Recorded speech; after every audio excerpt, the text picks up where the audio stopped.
di nuyu yéen ñëpp am na un texte en français dinaa ci jukki tuuti waaye wolof lay gën a bari ndax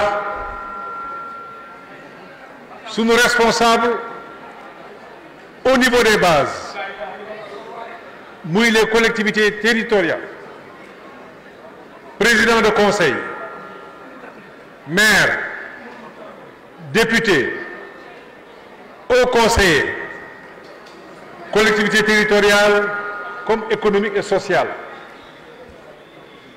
ak des acteurs de la société civile yéen a fi daje muy le Sénégal en miniature Aliou Sall wan nañu ko léegi bi mu commencé di rappel ndax bari na ci jataayu politique da ngay woo benn catégorie feesal saal bi ak ñeneen di wax ak ñeneen ñooñu mu mel ni ñële ngay waxal te man ñi ma àndal ñun ñëpp li ñu bëgg mooy am doxalin boo xam ni dafay wékku ci transparence boo amee benn nga xam ni benn nga am boo amee fukk nga xam ni fukk nga am waaye nax sa bopp weesuwul nga am fukk jàpp ni téeméer nga yor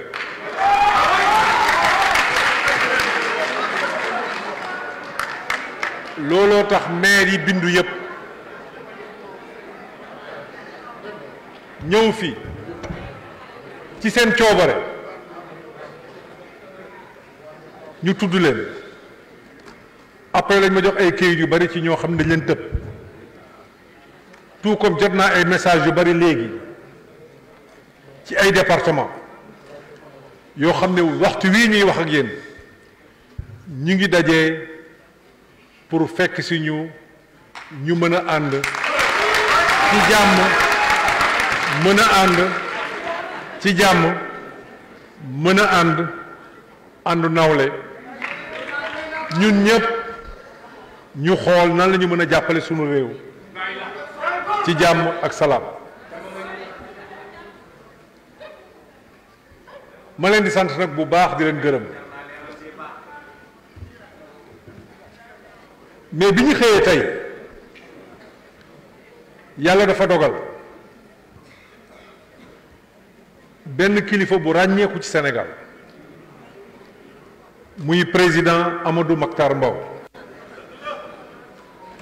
xëy na ñi fi nekk ñu bari fekkewuñu jamonoom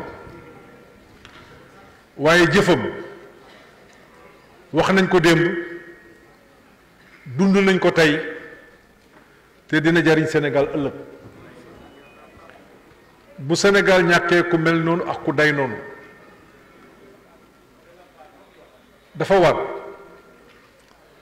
fu ñu mënti nekk lépp lu ñuy def ñu taxawal ko tuuti ñaanal ko ndax lu mu liggéeyal Sénégal dëgg la Sénégal defal na ko waaye defal na Sénégal it loo xam ni ala kulli alin du raaf mukk kon président Amadou Mahtar Mbow yàlla na ko yàlla yërëm yàlla na ko yàlla xare àjjana ñuy jaale njabootam yëpp njabootu deretam yëpp mais di ko jaale Sénégal yëpp ndax Sénégal yëpp la bokkal Sénégal yëpp la liggéeyal mesdames et messieurs dinaa ñëwaat ci wolof bi léegi honorables députés mesdames, messieurs les maires présidents de conseil au conseil des collectivités territoriales conseillers économiques, sociaux et environnementaux,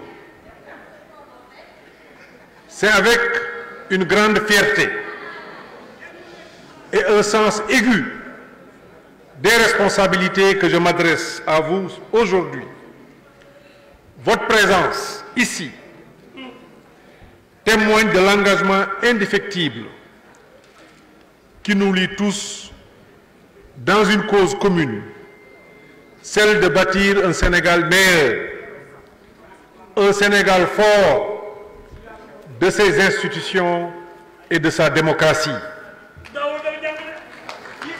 Nous sommes réunis aujourd'hui dans un contexte exceptionnel, celui des élections législatives anticipées du 17 novembre 2024.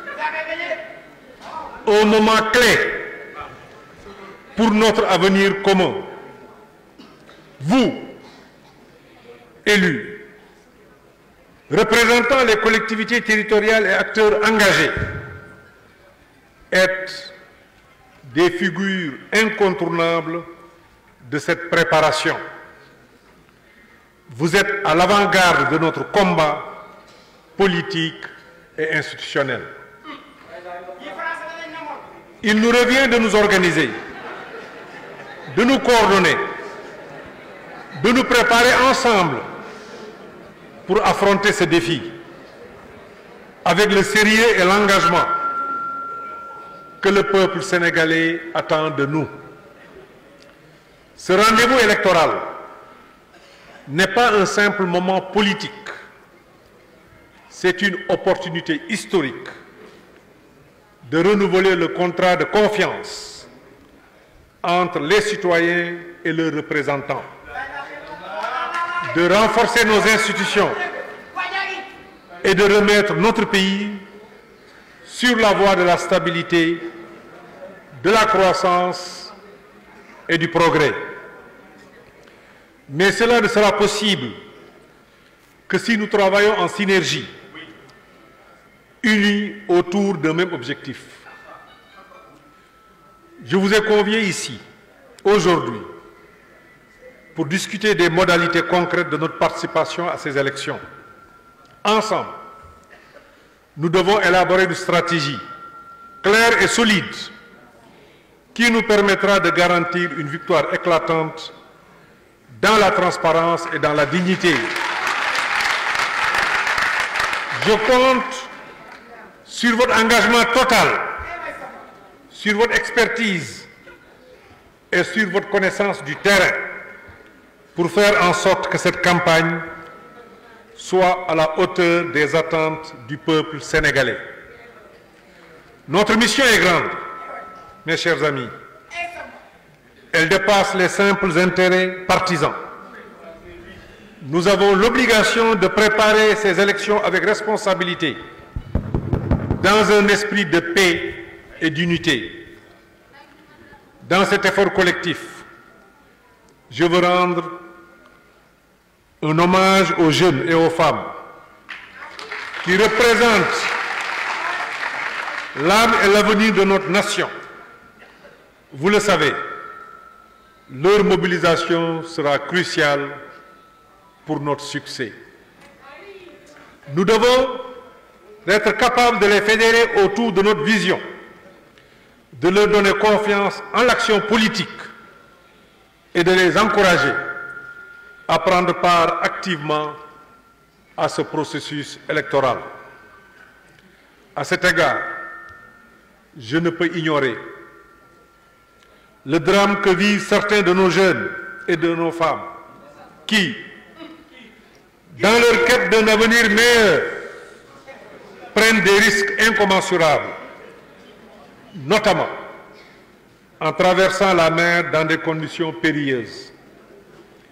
Les disparus en mer sont une douleur collective, un échec que nous devons transformer en action. Nous avons la responsabilité de bâtir un pays où chacun peut rêver et réussir sans avoir à chercher des horizons incertains ailleurs. Ces élections sont l'occasion de changer le cours des choses, de proposer aux jeunes et aux femmes un avenir ici au Sénégal, dans la paix, dans la sécurité et dans la prospérité. C'est pour cela que je vous exhorte à porter dans vos discours et dans vos actions ce message d'espoir et de confiance, de réformes et de ruptures souhaitées par nos populations. Mesdames et messieurs, je veux également partager avec vous ma vision pour l'avenir. Nous avançons dans la construction d'un parti politique moderne, un parti qui reflètera nos valeurs, notre ambition et la volonté de répondre aux aspirations légitimes de notre peuple. Ce parti sera un outil de transformation et d'innovation, un espace de dialogue où chacun pourra contribuer à bâtir le Sénégal de demain. Mes chers amis et partenaires, nous travaillons d'arrache-pied à la construction d'une coalition forte, voire d'une grande intercoalition, capable de porter une victoire éclatante et de consolider la stabilité de nos institutions. Une alliance solide et cohérente sera notre meilleure arme pour garantir la victoire. Nous avons besoin d'unité la plus large possible. Nous avons besoin de pardonner, voire d'oublier, pour l'intérêt supérieur du Sénégal. Mais cette victoire, je tiens à le répéter, ne sera pas seulement politique. Elle sera avant tout une victoire pour le peuple sénégalais, une victoire pour nos institutions, pour notre démocratie, pour notre avenir commun. En un mot, pour le Sénégal qui nous a tout donné. J'ai déjà eu l'opportunité de rencontrer certains d'entre vous et je tiens à vous exprimer ma reconnaissance pour la qualité des échanges et des réflexions que nous avons partagées. Ces rencontres vont se poursuivre dans les jours à venir, car j'ai l'intention de travailler de manière étroite et continue avec chacun d'entre vous. Je tiens à souligner que notre compagnonnage ne se limite pas à ces élections législatives. L'alliance que nous construisons doit seulement nous permettre de remporter cette bataille, mais de perdurer et de se renforcer lors des prochaines échéances à venir. Ce partenariat stratégique, fondé sur des valeurs partagées et une ambition commune, devra être un moteur de changement durable pour notre pays. Enfin, je tiens à insister sur un point fondamental, la paix. Rien ne peut se construire durablement sans la paix. C'est pourquoi je vous demande, en tant qu'élus et responsables de vos territoires, de véhiculer ce message dans chacune de vos interventions. La paix doit guider nos actions. La paix doit être notre héritage à transmettre aux générations futures. Un pays en paix est un pays qui avance. Un pays où chacun trouve sa place et peut s'épanouir. Je compte sur vous, sur votre détermination et sur votre engagement à faire en sorte que ces élections soient un succès pour notre pays. Ensemble, nous devons œuvrer pour une victoire éclatante qui renforcera nos institutions et offrira au Sénégal un avenir radieux. Le chemin qui nous attend est exigeant, mais je suis convaincu qu'avec vous à mes côtés, nous réussirons à relever ce défi historique. Que Dieu bénisse le Sénégal et nous guide vers une belle victoire au service de notre nation. Je vous remercie de votre aimable attention.